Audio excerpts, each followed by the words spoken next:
so we'll continue with that tradition. Okay.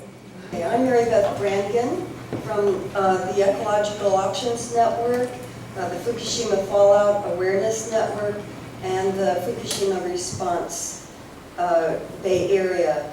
And I'm representing all of those groups right now in urging you to go ahead and pass the resolution in support of the international rescue of the Fukushima Daiichi nuclear facility. Many people may not know that Fukushima has been pouring hundreds of tons of intensely radioactive water daily into the Pacific Ocean and emitting from the triple meltdowns and the other damaged radioactive fuel rods, billions with a B of becquerels, which is a disintegration per second, billions of the becquerels per hour daily since March of 2011. So all of this is traveling across the Pacific and is going to impact us here. And not only us, but the whole planet. But TEPCO, the company that operates the plant, has lied and tried to deny the scope of the problem. They didn't even admit that there had been 3 meltdowns until months after it had happened. And TEPCO's motivation, as all companies, is to make a profit. And dealing with this unprecedented triple meltdown and accumulating radioactive water to deal with it is not within their expertise, which is why we're asking for an international panel to be formed by the United Nations and to urge this to happen in behalf of people across the planet. The Japanese government wants to hide the facts. They want to try to pretend that it's all just fine and that it's safe enough to hold the 2020 Olympics in Japan. And the US government consistently has policies that favor the nuclear industry, and it wants Japan to continue to be their nuclear bulwark in behalf of the US against China and Russia. So they've just pushed Japan to pass the State Secrets Act that will criminalize information sharing and will make it even more difficult to get information that we need to protect ourselves from the radiation. What we need is to have an independent panel of experts appointed by the UN to make recommendations and have access to the site and to help this company that doesn't have the expertise to do what they need to do to mitigate the dangers. This may take decades. It takes decades in a normal decommissioning of a non-exploded reactor. And now we have 3 exploded reactors as well as melt-throughs to deal with. A study by scientists from the National Oceanic and Atmospheric Administration and together with Germany's GMR Institute have shown that the radioactivity from the water will be moving across the Pacific in a plume, in a concentrated plume, and will hit the West Coast in, estimates vary, but as early as early 2014, maybe March of 2014. And Japanese oceanographers have calculated the same thing. So we urge you to pass this resolution calling for this independent panel to be formed to help make recommendations and to ensure that there will be experts who are motivated by protecting the public and not just covering this up.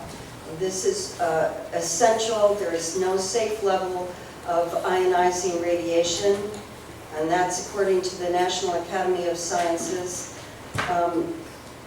Beer 7 report that was published in 2007.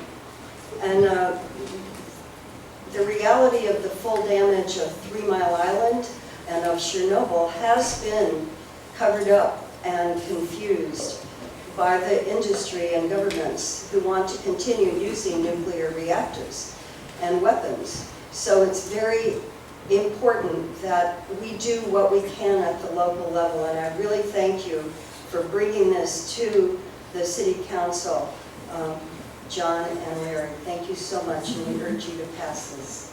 Well, thank you very much.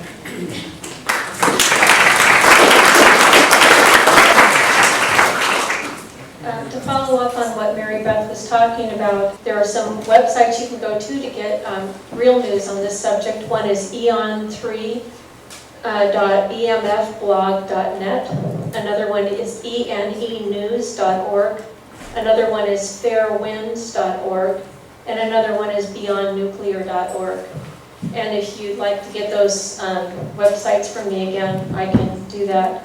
Also, in response to finding out that the plume was going to hit one of my favorite regions where I go to gather seaweed every year, which is Mendocino, the Lost Coast, one of our largest treasures. And the idea that we can lose access to one of the tools that actually helps to fight radiation, which is our incredible seabeds. That's where most of our seaweeds come from, actually. And we're trying to find out now we know that some seaweeds tend to be somewhat radioactive anyway because they take up radionucleotides that are already in the seawater.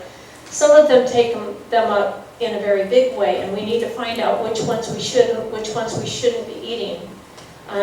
We also know that the levels that we are allowed to ingest here are much higher even than Japan. We really need to be talking about that, and I hope there's something about that in this resolution, because there are no safe levels, and it's cumulative in your body. And we see our friends and neighbors getting sick, and we know that we need to be really careful of our health these days.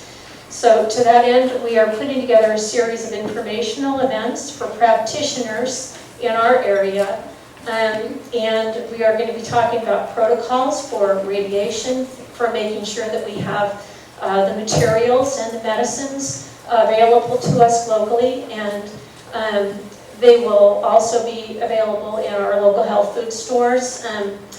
We're going to also start having informationals for people on Sundays that will be free, so people can also start to learn, because it's a very overwhelming subject. It's a subject that you first hear about it and you just kind of go into denial. It's a very frightening subject because radiation is forever. Sir. Thank you. I'm Jim Heddle from the Ecological Options Network. I've been reporting on and helping to organize on the nuclear issue for almost 30 years.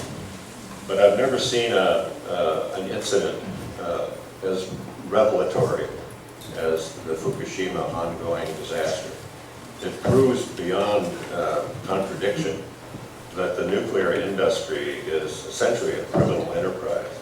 It's nuclear technology, both weapons and energy production, are the quintessential totalitarian technology. They depend on secrecy, on control of the population, of robbing from the public purse without the consent of the governed. And I think the draconian law that is now being pushed by the United States to be passed in Japan, it rips the mask off the illusion of transparency and responsibility and safety of the nuclear industry. And I strongly support your consideration and passage of the Fukushima resolution before you tonight. Thank you very much. Thank you, sir. And I just want to say thank you to Mary Beth and Valerie. I can't think of your name right now. Jim. Mary Beth was a lot more eloquent with her words. I mostly just kind of grunt and go. when it comes to environmental stuff like Fukushima. It's like, we all know it's bad. We know it's really bad. What to do about it? I don't know. But I know that doing nothing is a lot worse than just feeling bad and like sticking our heads in the sand and hiding from it. So you can't hide from it. That kind of stuff is affecting all of us. Our children, everything's children, basically all life. And you know, it's basically evil. Thank you for doing something about it. And I really hope that we all get off our asses and do something about all of this crap globally. Because if we don't take care of the environment, they're going to take care of us, and they are. I did correspond with a disaster preparedness office locally about any preventative measures, and the response was a resounding nothing. I renewed my correspondence with them last week. I've yet to hear a response. There was an inquiry made, for example, about distributing iodide tablets to school children. The state responded with absolutely not, we're not going to do that. And in the meantime, no one is monitoring radiation levels on the West Coast, and that is called for in the resolution. So. There are some independent monitors though. Right. Government is not doing its job. All in favor? Aye.